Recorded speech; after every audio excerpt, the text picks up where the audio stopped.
స్కూలే మేనేజ్ చేస్తూ అద్దంలో చూసి ఒకసారి చెక్ చేయడం, భోంచేసిన తర్వాత వాష్ చేసుకున్నాక చేతులు కూడా సరిగా కడిగారా లేదో చూడడం, తినే ముందు తిన్న తర్వాత ఇలాంటి చిన్న చిన్న విషయాలు చేశాం. No bag day. శనివారం వస్తే ఆనందంగా పిల్లలు స్కూల్కి ఆడుకోవడానికి రావాలని నో బ్యాగ్ డే పెట్టాం. చదువు ఎన్ని గంటలు కష్టపడ్డామని కాదు, పిల్లలు ఎంత ఆనందంగా ఉంటే అంత ఈజీగా చదువుకునే పరిస్థితి వస్తుంది. ఇంకా చాలా స్కూల్స్లో స్టార్ట్ చేశాం. ఆ స్కూల్ పైనే కరెంట్ ఉత్పత్తి చేయడం, అక్కడ పడిన వర్షాన్ని భూగర్భ జలాలుగా మార్చడం, అక్కడ ఉండే వేస్ట్ కాంపోస్ట్గా మార్చడం, నెట్ జీరో కాన్సెప్ట్ కూడా తీసుకొని పిల్లల్ని ముందుకు తీసుకెళ్తున్నాం. రెసిడెన్షియల్ స్కూల్స్లో 10% డైట్ ఛార్జీలు పెంచి పిల్లలందరికీ పౌష్టికాహారం ఇస్తున్నాం. ఒక పక్క విద్య పైన, రెండవ పక్క ఆరోగ్యం పైన శ్రద్ధ పెట్టాం. తొందరలోనే ఆగస్టు నుంచి సంజీవని హెల్త్ ప్రాజెక్ట్ వస్తుంది.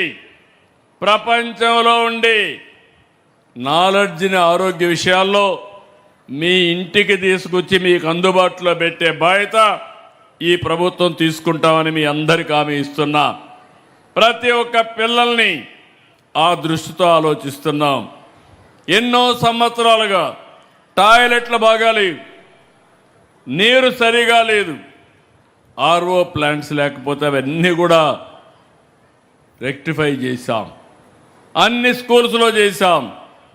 ఈరోజు ఇక్కడికి వచ్చినప్పుడు టీచర్లందరినీ, రాష్ట్రంలో ఉండే టీచర్లందరినీ కోరుతున్నాం.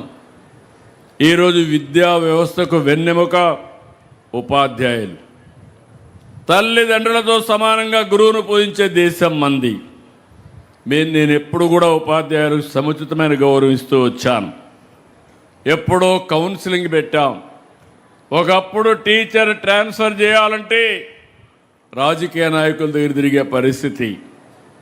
విముక్తి కల్పించాం. ఇప్పుడు ఎవరి దగ్గరికి పోయే పని లేదు. కౌన్సిలింగ్ ద్వారా ఈరోజు టీచర్స్ ట్రాన్స్ఫర్ చేస్తున్నాం. టీచర్లకి గౌరవం ఇవ్వాలి. సమాజంలో గుర్తింపు ఉంది. ఆ గుర్తింపుని శాశ్వతంగా ముందుకు తీసుకుపోవడానికి ముందుకు పోతున్నాం. ఈరోజు రాష్ట్రంలో ఉండే టీచర్స్ అందరినీ కోరుతున్నాను, ఇది మీ బాధ్యత.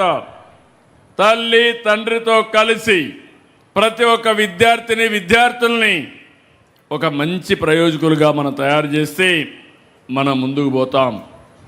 నేను డిఎస్సీలు పెట్టాను.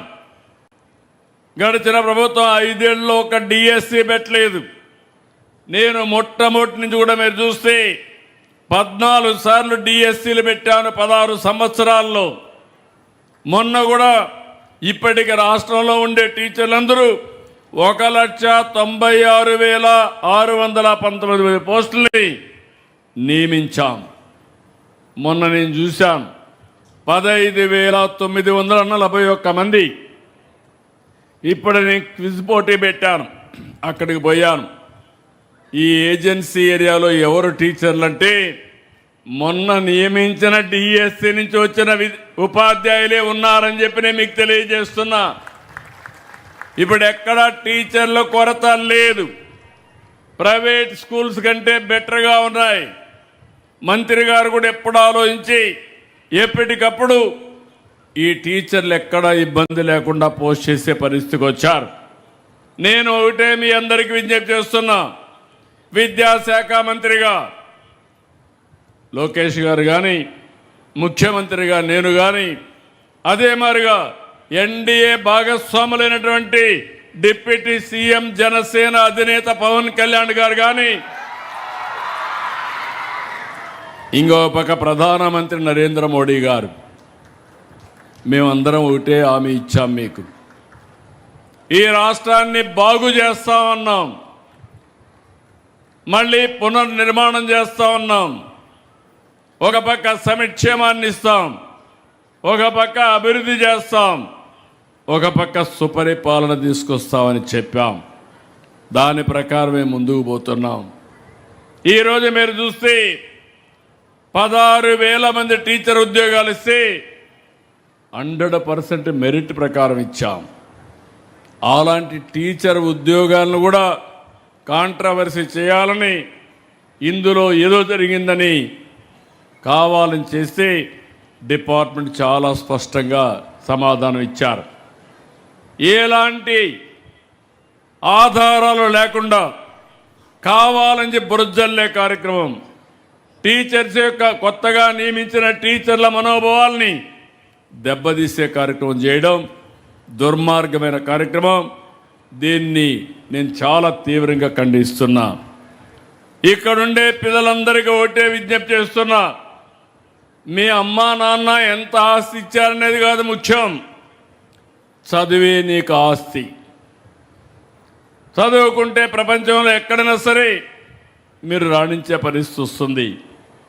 ప్రతి ఒక్కరిని నేను చూశాను. ఇప్పుడే సాత్విక్ అయితే ఇక్కడ వచ్చాడు, నాతో వాలంటరీగా చెప్పాడు, సార్ నేను కలెక్టర్ అయ్యి మళ్ళా మీకు రిపోర్ట్ చేస్తానని ఒక హై స్కూల్లో చదివే స్టూడెంట్ ఒక విజన్ పెట్టుకున్నా అంటే అది నేను ఎక్స్పెక్ట్ చేసే విధానం అని మీ అందరికీ విజ్ఞప్తి చేస్తున్నా. మేమందరం కూడా చిన్నగానే పుట్టాం.